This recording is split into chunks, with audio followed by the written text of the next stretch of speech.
पृथ्वीराज कपूर समुद्री पेशावर और बम्बई 20वीं सदी का आगाज़ हो रहा था जब लायलपुर फैसलाबाद के करीब एक छोटे से कस्बे समुद्री में एक बच्चे की पैदाइश हुई। माँ बाप ने उसका नाम पृथ्वीराज रखा।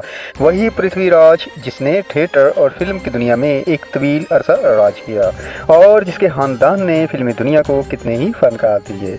उसके वालिद पुलिस में थे जिनका तबादला कभी एक शहर और कभी दूसरे शहर में होता रहता। इसके दादा जो तहसीलदार थे, तहसीलदारी से रिटायर होकर समुद्री चले गए, जो जिला लायलपुर की एक तहसील था। पृथ्वीराज ने पहले लायलपुर स्कूल और फिर लायलपुर खालसा कॉलेज में तालीम हासिल की और इसके बाद पेशावर के एडवर्ड्स कॉलेज में दाखिल हो गया। लेकिन समुद्री के साथ उसका ताल्लुक उसी तरह इस्तवार रहा। उसके दोस्त और घर वाले सभी समुद्री में थे। समुद्री में उसका एक दोस्त हबीब भी था जो उसका हम उम्र था। इसे कबड्डी और पहलवानी का शौक़ था। पृथ्वी और हबीब हमेशा मुखालिफ टीमों के कप्तान होते। कॉलेज की छुट्टियां ख़त्म हुई तो पृथ्वीराज वापस पेशावर आ जाता।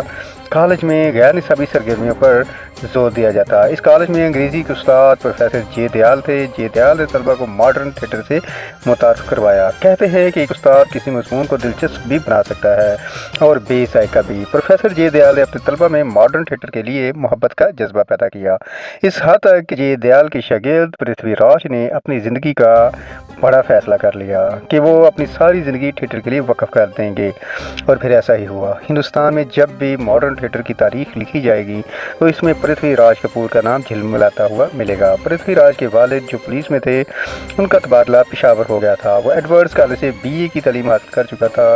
बीए की बाद उसने एक बरस तक कानून की तालीम हासिल की, लेकिन उसके दिल में प्रोफेसर जे दयाल की थिएटर से मोहब्बत की जलाई हुई शमा अभी रोशन थी। इस शमा की रोशनी इसे दोबारा थिएटर की तरफ ले आई। अदाकारी इसके खून में रची हुई थी। ये वो ज़माना था जब हिंदुस्तान में खामोश फिल्मों, साइलेंट मूवीज़ का ज़माना था।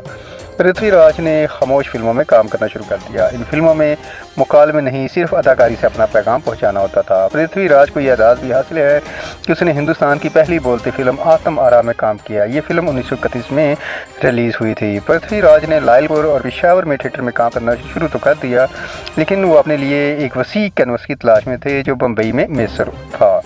बम्बई जाने और वहाँ के लिए रहने के लिए माली वसाइल की ज़रूरत थी जो उसके पास नहीं थे, लेकिन उन्होंने हार नहीं मानी। एक रोज़ अपनी खाला से कुछ रकम उधार ली और अपने शौक़ की उंगली थामकर बम्बई चल पड़े। बम्बई में फ़न के इज़हार के बहुत मौके थे। 1937 में फिल्म विद्यांती में उन्हें अपने फ़न के जोहर दिखाने का मौका मिला। 1941 में सोहराब मूवी की सिकंदर आज़म पर बनने वाली फिल्म सिकंदर में सिकंदर आज़म का किरदार अदा किया। फिल्मों में अदाकारी के साथ साथ पृथ्वीराज कपूर ने ग्रैंड एंडरसन थिएटर कंपनी से भी वाबस्तगी इख्तियार कर ली। थिएटर उनके दिल की आवाज़ थी। स्टेज पर उसके फ़न के जौहर खुलते थे और कैसे कैसे किरदार थे जो पृथ्वीराज के फ़न से छू कर अमर हो गए। यूँ एक तवील अरसे तक पृथ्वीराज ने फिल्म और थिएटर दोनों में अपने फ़न के जौहर दिखाए। थिएटर की मोहब्बत की चिंगारी जो एडवर्ड्स कॉलेज पेशावर के प्रोफेसर जे दयाल ने रोशन की थी, अब शोले में बदलना चाहते थे। उसके लिए उसे मज़ीद फ़न कराना, आज़ादी की ज़रूरत थी। लिहाजा पृथ्वीराज ने 1942 में पृथ्वी थिएटर्स के नाम से अपना थिएटर ग्रुप शुरू किया। उसका पहला ड्रामा कालिदास था। ये वो दौर था जब हिंदुस्तान में आज़ादी की तहरीक ज़ोर पकड़ रही थी। मज़ाहमत की ये तहरीक ज़िंदगी के हर शोबे में जारी थी। थिएटर के ज़रिए मज़ाहमत के को आगे बढ़ाया जा रहा था। पृथ्वी थिएटर के ज़रिए एहतमाम ऐसे ड्रामे पेश किए गए जिन्हें देखकर जज्बे हुर्रियत पैदा होता था। थिएटर के स्टेज ने पृथ्वीराज को अपने फ़न के जौहर खुलकर दिखाने के मौके फराहम किए। 16 बरसों के दौरान पृथ्वी ने हज़ारों ड्रामों में मरकज़ी किरदार अदा किया। ड्रामों की फहरिस्त में एक अहम ड्रामा पठान था जो 1947 में स्टेज किया गया। पृथ्वी थिएटर हिंदुस्तान के मुख्तलिफ शहरों में ड्रामे किया करता था। यह पृथ्वीराज का जुनून था जो बरसों इसे थिएटर की दुनिया से जोड़े हुए था। लेकिन अब 50 की दहाई शुरू हो चुकी थी। ये सिनेमा के अरूज का ज़माना था और थिएटर का कारोबार अब माली लिहाज से मुनाफत बख्श ना रहा था। पृथ्वीराज ने फिल्मों पर ज़्यादा तवज्जो देनी शुरू की। 1951 में उसने अपने बेटे राज कपूर के साथ फिल्म आवारा में काम किया और फिर बूट पालिश, शरारती, 420, परदेसी, जगा डाकू, मुगल आज़म, प्यार किया तो डरना क्या, राजकुमार, जानवर और ज़िंदगी जैसी फिल्मों में अपने फ़न के जौहर दिखाए। मुगल आज़म में पृथ्वीराज ने शहनशाह अकबर का लाफानी किरदार अदा किया जिस पर उसे फिल्म फेयर अवार्ड भी दिया गया। पृथ्वीराज के फ़न के एतराफ़ पर उसको भारत की हुकूमत ने सबसे बड़ा पद्म भूषण अवार्ड भी दिया और उसकी तस्वीर के साथ डाक का टिकट भी जारी किया। 1965 में बनने वाली फिल्म सिकंदर में पृथ्वीराज कपूर ने पोरस का किरदार अदा किया। फिल्म कल, आज और कल में उसने अपने बेटे राज कपूर और पोते रणधीर कपूर के साथ काम किया। मारूफ पंजाबी फिल्म नानक नाम जहाज है और फिल्म दुखिया नाम संसार में भी काम किया। पृथ्वीराज सियासत में आए तो मुसलसल 8 साल तक राज्यसभा का रुकन बने रहे। पृथ्वीराज शोहरत की चकाचौंध में भी अपने मौसम प्रोफेसर जे दयाल को नहीं भूले। उन्होंने उसे मॉडर्न थिएटर में मुतारफ करवाया था। रिटायरमेंट के बाद जे दयाल हिंदुस्तान के एक इलाके कंगरावादी में रहने लगे। ये एक हिल स्टेशन था। किंगरा स्टेशन से उनका घर 2 मील की मुसाफत पर था।